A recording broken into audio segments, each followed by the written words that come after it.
Welcome to Professionalism and Customer Service in the Healthcare Environment, Conflict Resolution. This is Lecture B, Managing Conflict. The objectives for this lecture, Managing Conflict, are to study Thomas and Kilmann's 5 styles of conflict handling and to review ways for promoting positive conflict within a group. Thomas and Kilmann provide us with 5 conflict handling modes. Such modes can assist in responding or coping with conflict situations and can also be viewed as traits that individuals habitually use to confront and deal with conflict situations. The 5 conflict handling modes occur within 2 major dimensions. The first dimension, assertiveness, is when an individual seeks to satisfy his or her own concerns. The second, cooperativeness, is when an individual seeks to satisfy others' concerns. Thomas and Kilmann's 5 conflict handling classifications are as follows. Competition, or a competing style for handling conflicts, is assertive and uncooperative. Avoidance is unassertive and uncooperative. Compromise represents the middle ground. Accommodation is unassertive and cooperative.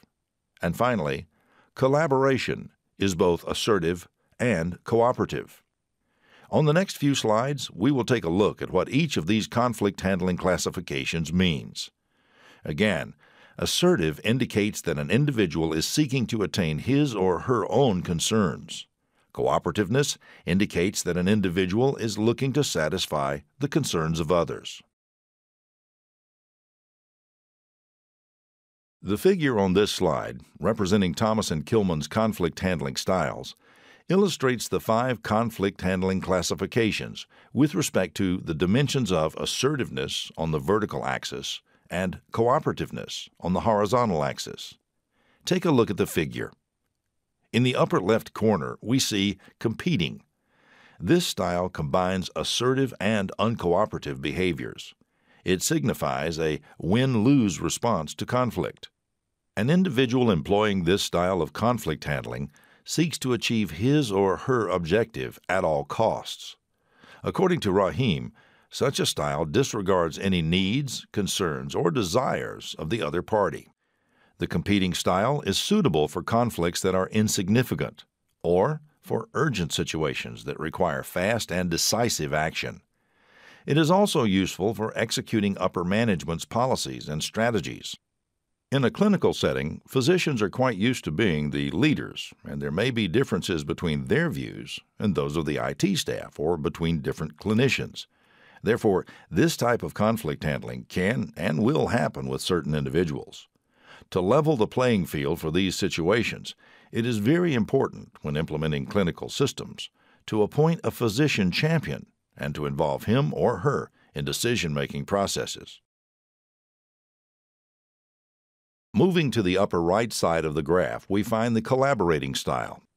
This style embodies assertive and cooperative behaviors. It signifies a win-win approach to a conflict. Participants seek to address the concerns of all parties, behave cooperatively, and seek to achieve a favorable result for all involved. The focus of this style is not on accommodating the needs and expectations of all parties, but on illuminating differences to help solve problems and achieve the goals of all involved. Healthcare delivery requires the input of many departments and areas to be effective. HIT, at its best, seeks the solution that optimizes the delivery process as a whole, while also addressing departmental concerns. You can be assured that collaboration, while not always easy, is a vital part of HIT implementation. It takes longer to accomplish, requires the payment of more blood, sweat, and tears, but it is at the core of what is required for effective use of HIT. In the bottom left corner of the graph, we find the avoiding style. This style combines both unassertive and uncooperative modes. The party or individual may be aware of a conflict, but chooses to overlook it and to avoid others who may be a party to it. This is also called passive-aggressive behavior. There will be times that people seek to avoid change by ignoring your request for their assistance. You must be prepared to go up the ladder to department heads and executives when needed to get the input of a person practicing avoidance. Right in the middle is the compromising style. This style is a middle ground conflict resolution behavior. The compromising approach results in neither a win-win nor a lose-lose situation. Both sides in this approach give something up to accept a less than completely satisfying result. Compromise will often be practiced in HIT. Many times, vendor solutions will accomplish most of the needed functions, but not all. It is important to remember that many of the systems we implement are works in progress and are never fully complete but are always being updated and refined. Compromise, therefore, is needed to move forward progressively and realize the benefits that a good but not totally perfect solution can provide. And finally, you can find the accommodating style in the bottom right corner.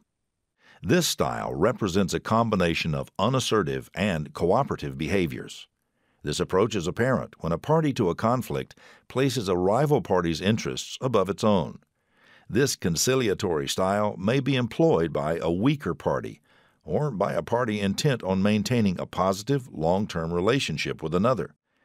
In part because the relationship with clinical clients is so important for effective health IT implementation, accommodation will be something that is required of the HIT professional. It is not uncommon to get pages late at night during implementations, requests to work on holidays, and requirements to work much longer than the standard 40 hours a week. By demonstrating that you are accommodating to clinical staff, they will be much more willing to assist with the changes you need from them. Thomas and Kilmann's conflict handling styles provide a menu from which appropriate behaviors can be chosen based on a given circumstance. For example, the collaborative, that is, assertive and cooperative, approach to dealing with conflict is generally advocated as it results in a win-win that allows both sides to reach a most favorable outcome. However, the competitive approach, assertive and cooperative, can be appropriate for conflict situations that are inconsequential or in need of quick, decisive action. Alternatively, an accommodating style that is unassertive and cooperative can be appropriate when a party seeks to continue and enhance a positive long-term relationship with another. How an individual responds to a particular conflict can change and evolve over time.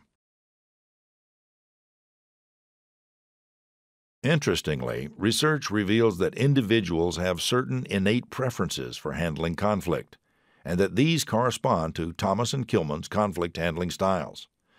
Sternberg and Soriano suggest that it may be more fitting to think of the 5 conflict handling styles as relatively enduring conflict response traits or preferences, as opposed to alternative choice behaviors people can choose to best match a particular conflict. In other words, when faced with a conflict, some people will prefer to win, others will be obliging, others will want to ignore the conflict, others will choose to lose a little if they win some, and yet others will seek to come up with the most favorable result for all. It is important to remember that not all conflicts are the same in terms of their intensity. Robbins and Judge present a conflict intensity continuum that ranges from no conflict at one extreme to overt efforts to destroy an adversary at the other. You will empathize with this latter approach at times in your HIT career, but please try to avoid indulging in this approach to resolving conflicts.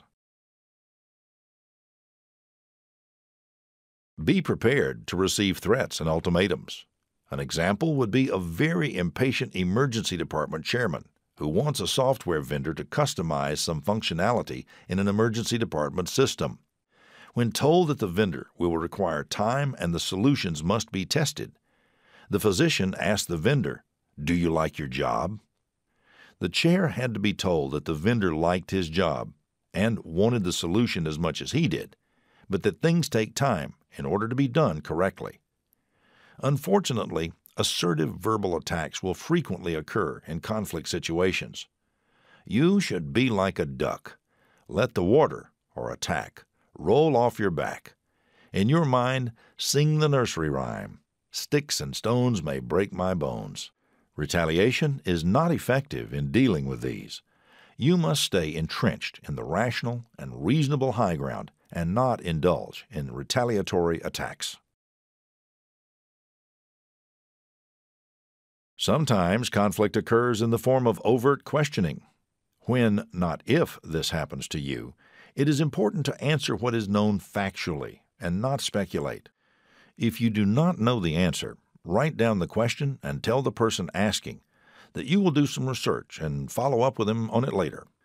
Minor disagreements and misunderstandings will comprise about 30 to 40% of your working hours in HIT, whereas conflicts at the upper end of the continuum tend to be uniformly negative or dysfunctional. Conflicts occupying the lower levels of the continuum are generally positive or functional. Positive or functional conflict is productive in that it can lead to better decision-making, improved creativity and innovation, and an environment where group members feel engaged and willing to critically evaluate themselves. In HIT, conflict is inevitable. Implementations of new systems always involve a level of change, and working through conflict can be the refining needed to make ideas on processes and systems more effective.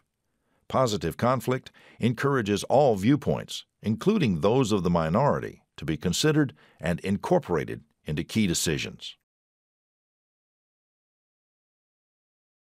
Groupthink occurs when a group conforms to a point of view or idea without considering viable alternatives.